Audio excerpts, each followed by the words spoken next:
Dipersembahkan oleh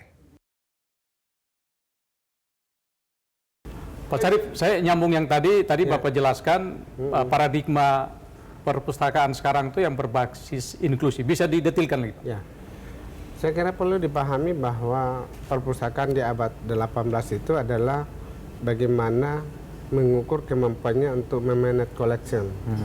Sedangkan di abad 19 itu mengukur perpustakaan adalah bagaimana melihat kemampuannya untuk memanage knowledge. Tapi hari ini dengan tantangan teknologi komunikasi informasi yang luar biasa canggihnya, tidak bisa perpustakaan tidak berubah paradigma menjadi transfer knowledge.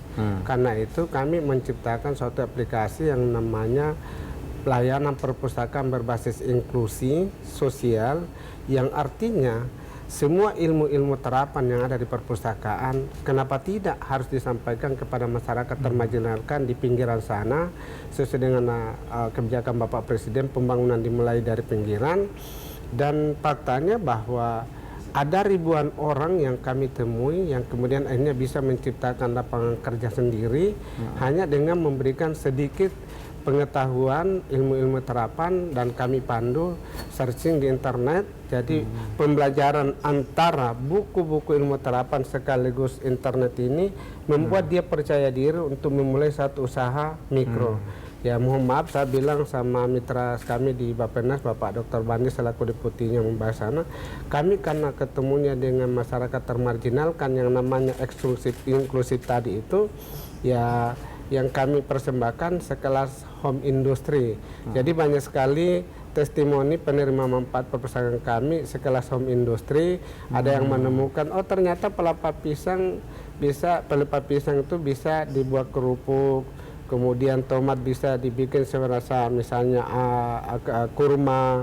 Kemudian ada teman kita yang akhirnya bisa membuat dupa untuk sesajen agama Hindu.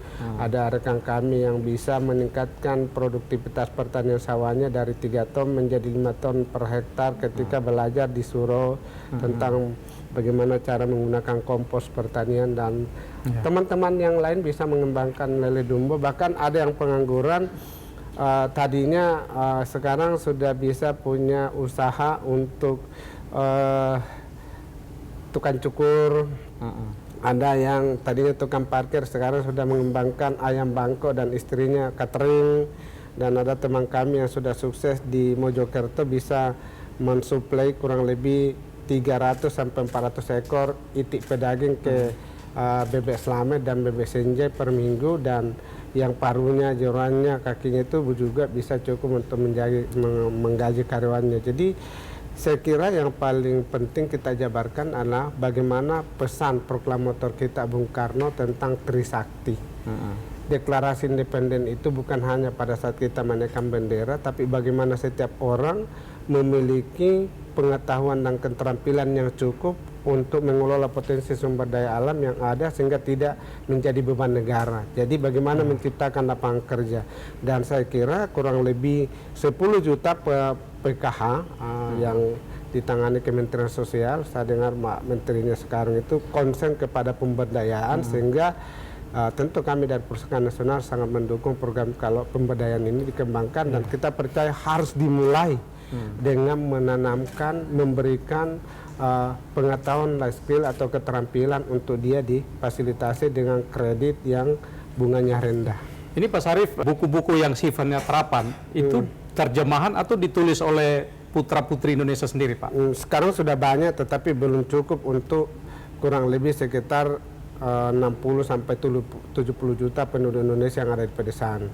Makanya kami ingin menggagas dengan perguruan tinggi akan melakukan sayembara penulisan buku-buku, ini menarik, Pak. Ya. Penulisan buku-buku ilmu terapan yang nanti akhirnya bisa disebarkan kepada masyarakat. Daripada para dosen, para doktor kesulitan di perguruan tinggi harus menulis untuk dikirim ke Scopus, indeksnya cuma dapat dan tidak ada yang baca. Kenapa tidak justru mendukung program pemerintah, terutama program Pak Jokowi membangun dari pinggiran? Ya masyarakat desa tidak perlu buku-buku disertasi, buku-buku bagaimana cara mengembangbiakan lele dumbo, bagaimana cara menanam bawang prei agar cara memulai bisnis.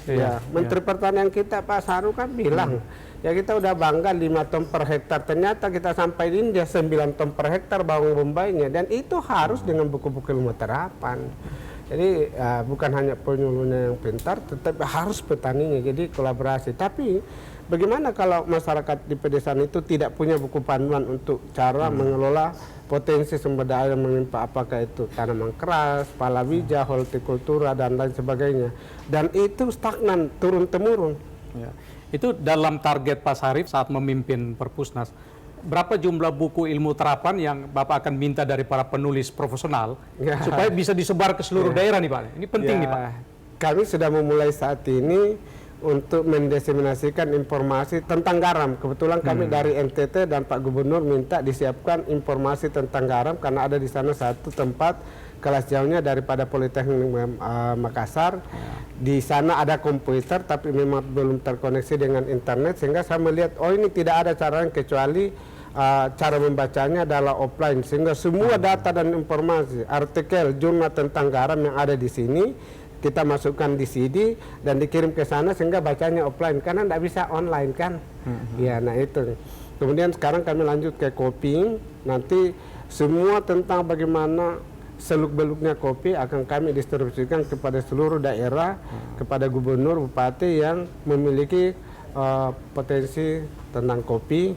Nah nanti juga palawija, nanti tanaman keras. Yang jelas kita yakinkan kepada masyarakat Indonesia di perpustakaan ini banyak sekali ilmu-ilmu yang bisa didapat, tapi mereka juga butuh dibantu agar kita mengambil peran untuk menyiapkan itu dan dikirimkan kepada pemerintahnya. Jadi esensi dari penjelasan Pak Sarif itu kalau saya tarik benang merahnya adalah buku dibaca, tapi setelah baca buku itu hasil bacaannya membuat kehidupan orang yang membaca akan lebih baik Pak ya mestinya. Iya, itu sudah parameter internasional Pak. Jadi semakin tinggi budaya baca suatu bangsa, semakin mampu menerapkan ilmu pengetahuan yang dikuasai, sehingga di dalam pergerakan ekonominya semakin meningkat. Dan sederhana sekali melihat, jika pengetahuan seseorang masih sangat rendah, maka dia relatif nomaden. Semakin tinggi pengetahuan seseorang, maka pertanian itu semakin ditinggalkan kepada industri ringan, industrialisasi, akhirnya industri besar-besaran. Nah itu dulu yang disampaikan Pak Habibie, satu pesawat dikucurkan dengan hasil sawah 800 hektar misalnya. Makanya perlu sekali teknologi. Dan contohnya Indonesia dengan Korea. Indonesia dengan Korea pada saat ini kita masih stagnan di pertanian, mereka sudah industrialisasi dan karena itu pertumbuhan ekonominya sudah di atas 30 US dollar. Jadi perpustakaan nasional harus menjadi ujung tombak untuk membuat SDM kita jauh lebih unggul Pak. Bersinergitas dengan semua komponen bangsa, terutama perguruan tinggi perlu bersinergitas agar karena di sana kan ahlinya, perguruan tinggi kan mencetak ahlinya. Nah, yang penting adalah bagaimana ilmu-ilmu yang ada di perguruan tinggi semua jadi buku, ilmu-ilmu terapan dan dibagi kepada masyarakat, karena itu juga ada fungsi pengabdian kepada masyarakat. Tridharma perguruan tinggi kan salah satunya adalah pengabdian kepada masyarakat. Jadi pengabdian itu sebenarnya masyarakat Indonesia sangat membutuhkan banyak sekali buku-buku ilmu terapan yang sesuai dengan asal usulnya, misalnya bagaimana cara menanam durian, bagaimana macam-macam. Ya. Kita lanjut segmen berikut Pak ya. Kasih. Pengakuan bahwa buku mahal ya, mungkin perlu ada subsidi buku Pak. Lah pertanyaan saya, ada nggak yang mengeluh bahwa handphone mahal? Nggak ada tuh mahasiswa.